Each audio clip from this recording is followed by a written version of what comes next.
Bonjour et bienvenue dans Ça papillonne, le podcast qui t'aide à faire évoluer tes habitudes au travail de manière efficace et engageante. Je suis Rosanne Lemarchand, formatrice en efficacité professionnelle et chaque semaine, j'explore des thématiques variées autour de la gestion du temps et de la formation.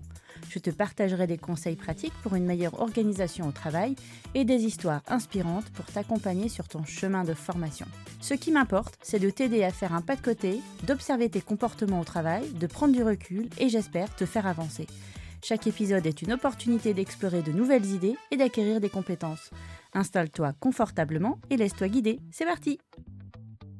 Salut et bienvenue dans ce nouvel épisode de Ça papillonne. Je suis ravie de te retrouver cette semaine pour parler d'un sujet un petit peu plus large aujourd'hui que l'organisation. Je voulais qu'on prenne un petit peu de hauteur sur nos problèmes au quotidien, au travail, d'organisation, de gestion du temps. Et si on commençait à regarder un petit peu au-delà de notre propre problématique. Parce que peut-être que tout ne va pas se régler alors que tu as appliqué la matrice d'Eisenhower. Peut-être que tout ne va pas se régler alors que tu as utilisé la méthode Pomodoro ou la méthode GTD ou il y a plein d'autres méthodes. Si tu faisais attention et qu'en fait, il n'y a rien qui change. Alors, on pourrait imaginer que ça vient de plus haut, d'un manager par exemple, ou encore plus au-delà, si ça venait encore d'un problème encore plus large, plus systémique, par exemple comme un manque de personnel. Régulièrement en formation, je rencontre cette problématique. Je fais donc un exercice en début de formation où je demande aux personnes de catégoriser, de sortir déjà les problématiques, de les écrire et de les catégoriser en 3 parties, j'en ai déjà parlé. Une partie qui dépend de soi, une partie qui dépend des autres, ou en tout cas on s'inclut à l'intérieur, mais c'est le groupe, et une partie des problématiques sur lesquelles on ne peut rien faire. Et j'aimerais qu'on s'attarde justement sur la partie 2 et 3, en fait, cette fois-ci, puisque les personnes qui viennent parfois appliquent déjà des bonnes pratiques, font attention à leur méthode de travail, essayent de faire ce qu'il faut pour partir tôt, mais rien n'y fait, c'est toujours la galère au travail, avec les conséquences qui vont avec. Le stress, la charge mentale dans la voiture, le soir à la maison, les erreurs au travail, les prises de tête éventuelles avec un collègue, on prend en grippe quelqu'un, etc. On n'est pas de bonne humeur. Donc ça nous gâche un petit peu la vie et pourtant on essaye de faire ce qu'il faut et ça va au-delà. Donc si le problème est ailleurs, qu'est-ce que tu peux faire ? Alors, la première chose que j'ai envie de dire, c'est que les mêmes actions apportent les mêmes résultats. Tu vas devant, tu te mets devant un mur, tu fais un pas, tu te tapes contre le mur, tu te prends la tête contre le mur, tu recules, tu refais un pas, tu te remets la tête contre le mur, je veux dire, mêmes actions, mêmes conséquences. Donc là, si à force de faire les mêmes actions, au final, il n'y a rien qui change, c'est normal. Mêmes actions, mêmes conséquences.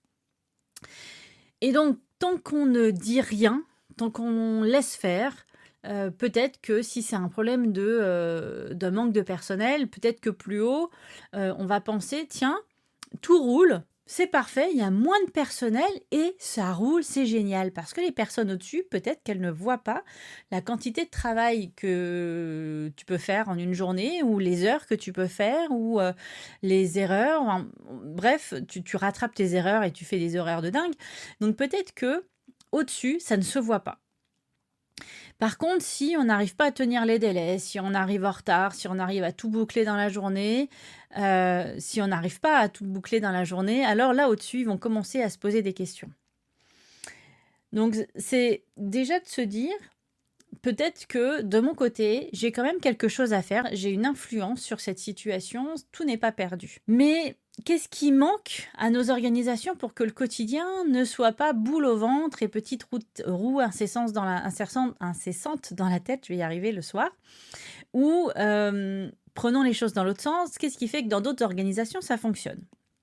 Donc on entend toujours autour de nous, c'est génial, je m'éclate dans mon travail, etc. C'est top. Je peux faire des heures, mais c'est pas grave, m'en fous.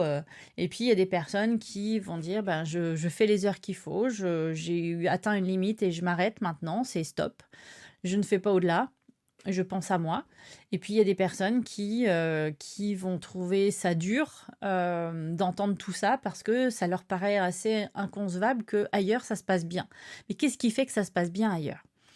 Alors, on va essayer de voir qu'est-ce qu'on peut identifier comme problématique systémique dans notre entreprise. Quel sujet, quelle thématique est-ce qu'on pourrait explorer pour essayer de voir où est-ce qu'il y a un problème. Peut-être déjà, et on est peut-être déjà au courant, qu'il y a un manque de personnel.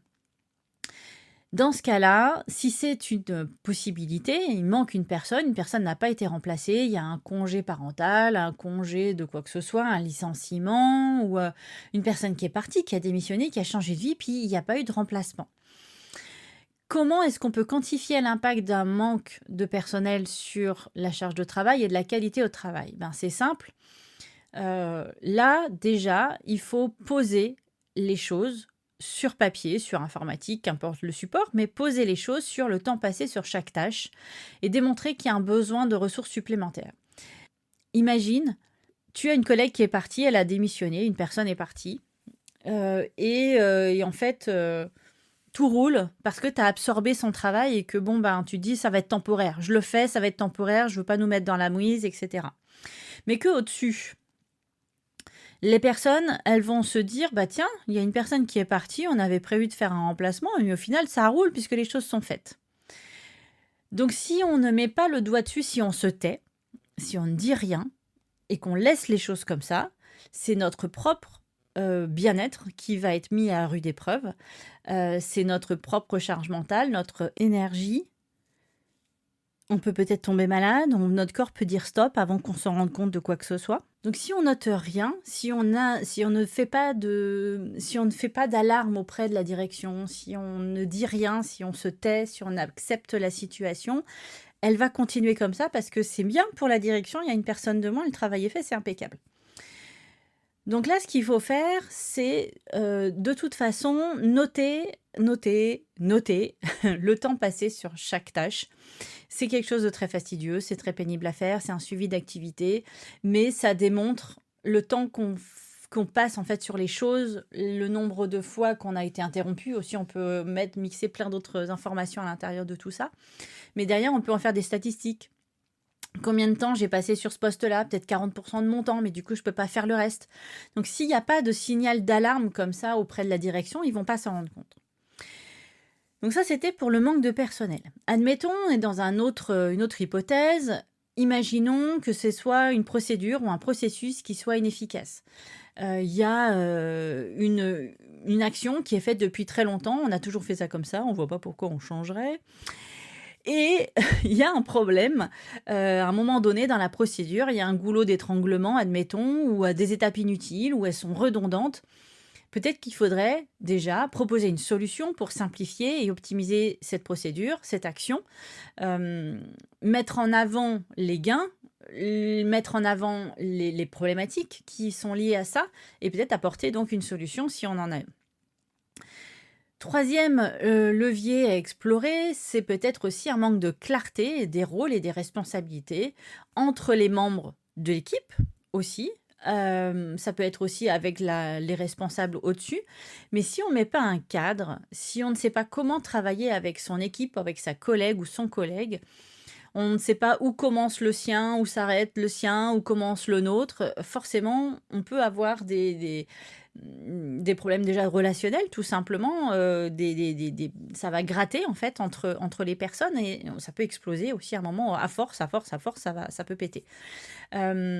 Donc, si on s'assure que chacun a clairement compris les responsabilités et comment ça s'intègre, le travail s'intègre à l'intérieur de tout ça, ce sera beaucoup plus simple. Donc là aussi, il faut mettre le doigt dessus, le mentionner. Et au moment, ça c'est un truc à faire au moment où une nouvelle personne arrive, c'est s'assurer de comment on travaille ensemble. Moi, je propose dans mes formations, quand ce sont des formations en intra, de faire une charte de bonnes pratiques pour bien travailler en équipe.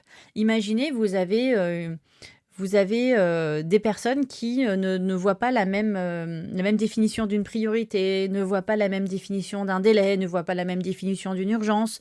Imagine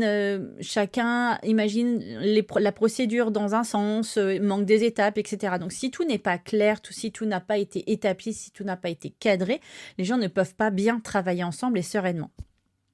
Donc ça, je le propose en fait dans les formations et ça marche plutôt pas mal puisque ça a déjà été appliqué. Dernier levier sur lesquels on peut appuyer aussi, ce sont les outils et les outils, les logiciels inadéquats, les nouvelles technologies aussi, admettons, qui ne sont plus adaptés aux besoins de l'équipe ou aux besoins de l'entreprise. La technologie avance très vite. Maintenant, on a l'intelligence artificielle qui est arrivée parmi nous. On est obligé de faire avec. Maintenant, dans quel cadre? Toujours pareil. Dans quel cadre est-ce qu'on applique et on utilise ce nouvel outil? Mais peut-être qu'il y a du coup des outils anciens qui sont obsolètes, qui nous prennent du temps, qui nous font perdre du temps, qui ne sont pas à jour et qui nous font, le rouage, enfin la mécanique ne se fait plus aussi bien qu'avant parce que tout va plus vite. Et donc si l'outil est complètement à la ramasse derrière, forcément ça va impacter le reste peut-être du poste du travail de la personne, d'une personne ou de plein de personnes.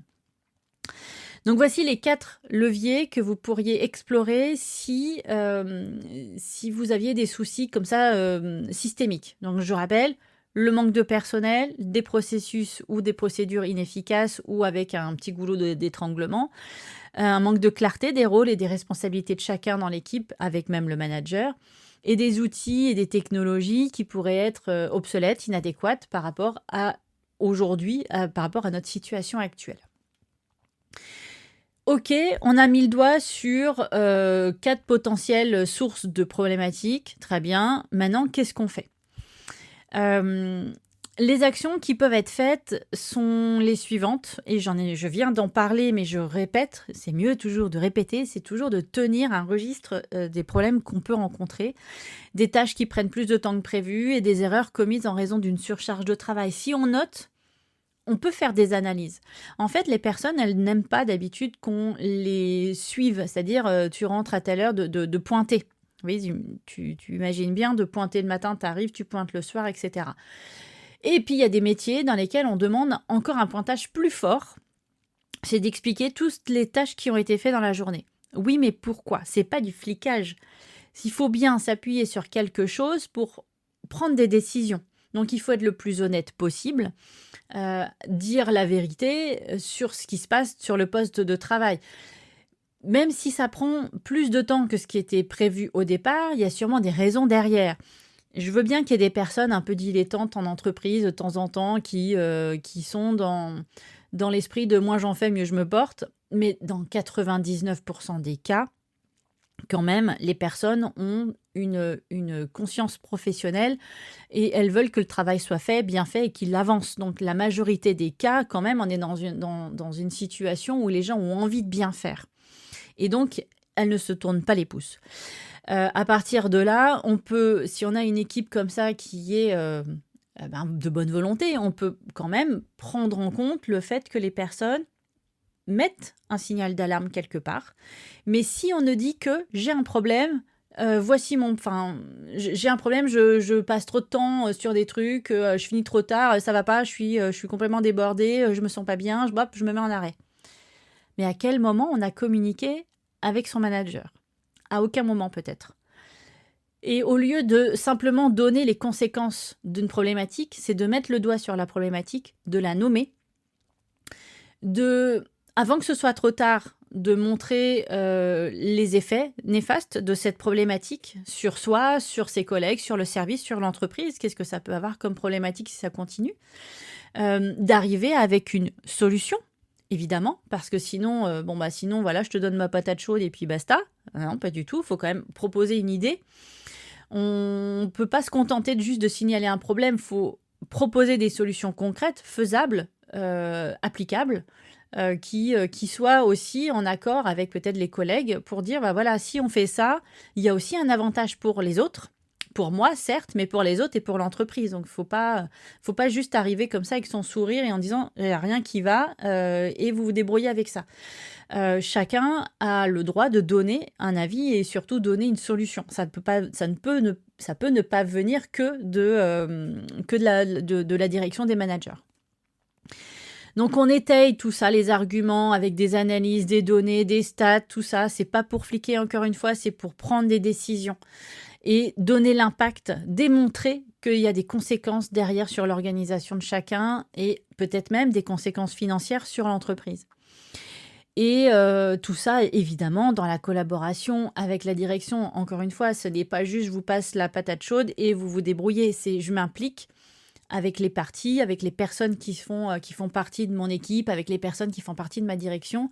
Je partage l'information et on essaye de trouver des solutions ensemble. Pour moi, il faut que chaque personne en fait dans une entreprise a une responsabilité. On n'est pas juste des salariés, ou j'espère que vous n'êtes pas juste des salariés qui ne font que pointer, faire leur travail et partir. Chacun dans l'entreprise a une responsabilité dans la réussite de l'entreprise. Donc les problèmes systémiques est aussi une responsabilité partagée entre les employés et la direction. C'est pas que les résultats positifs, c'est aussi les problèmes de base.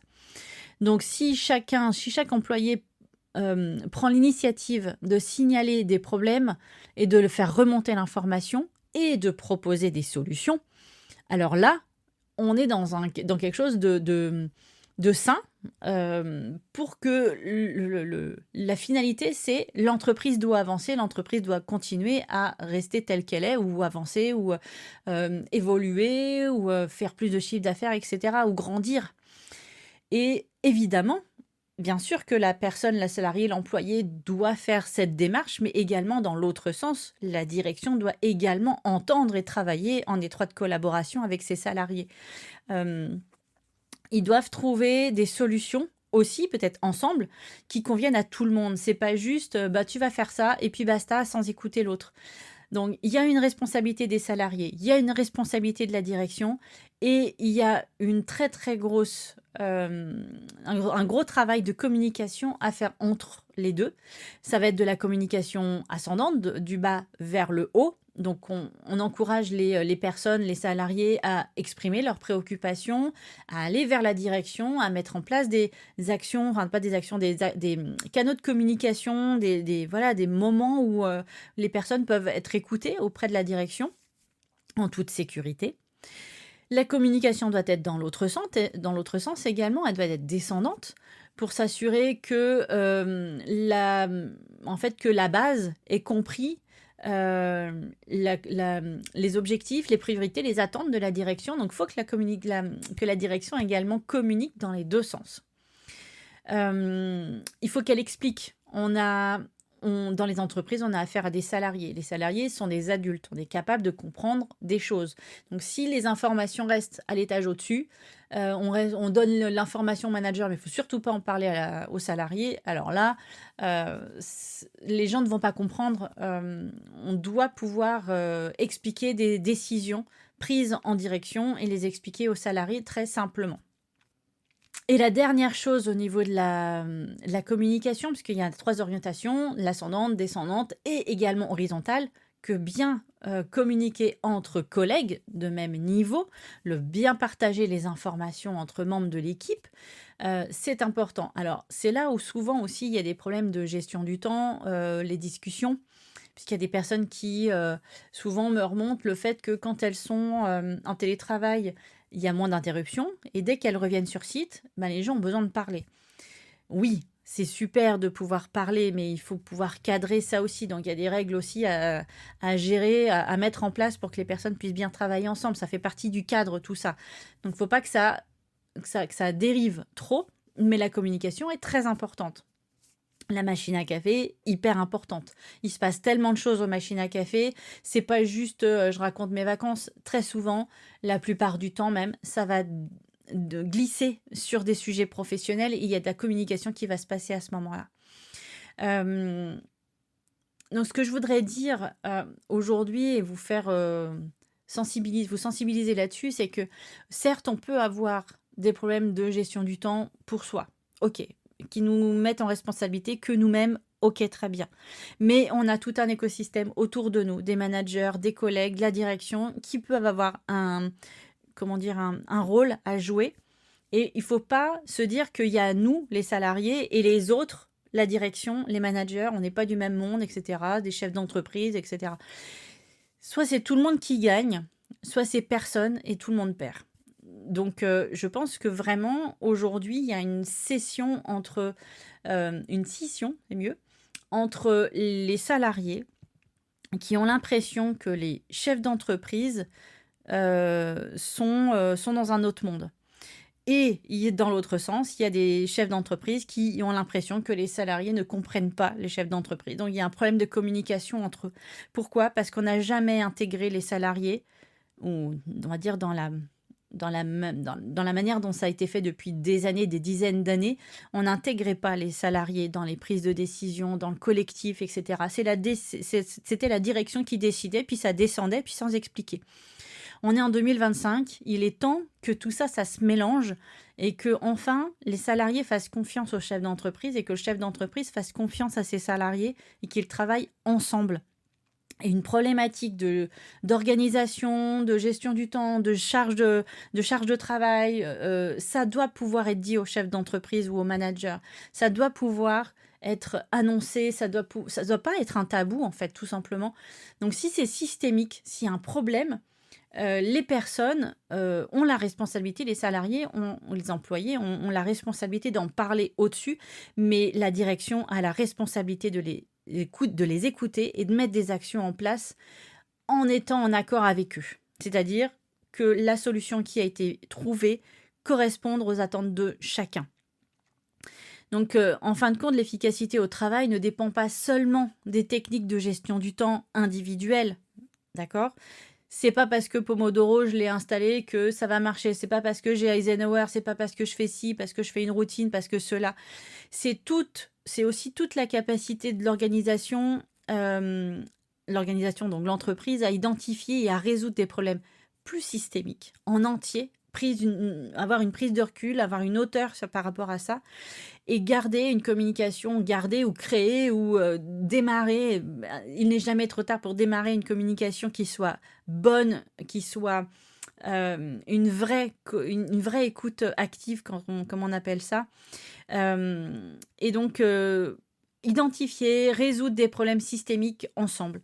La communication doit être ouverte, avec une collaboration et la responsabilité qui soit partagée avec toutes les personnes de toute l'entreprise. Ça peut pas être seulement juste le problème d'une personne qui part à 20h le soir tous les jours, c'est pas possible.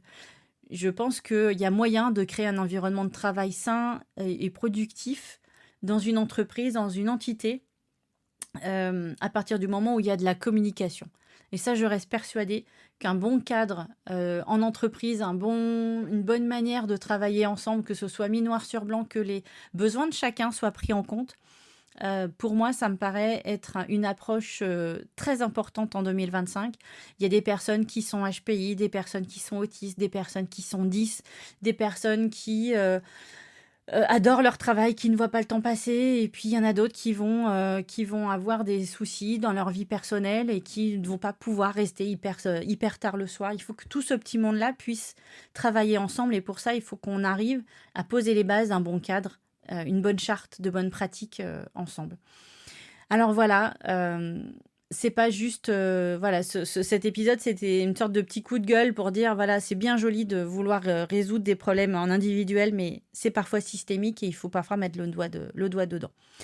Donc j'espère que cet épisode t'a plu, que ça t'a fait prendre un petit peu de recul, un petit peu de hauteur peut-être sur ta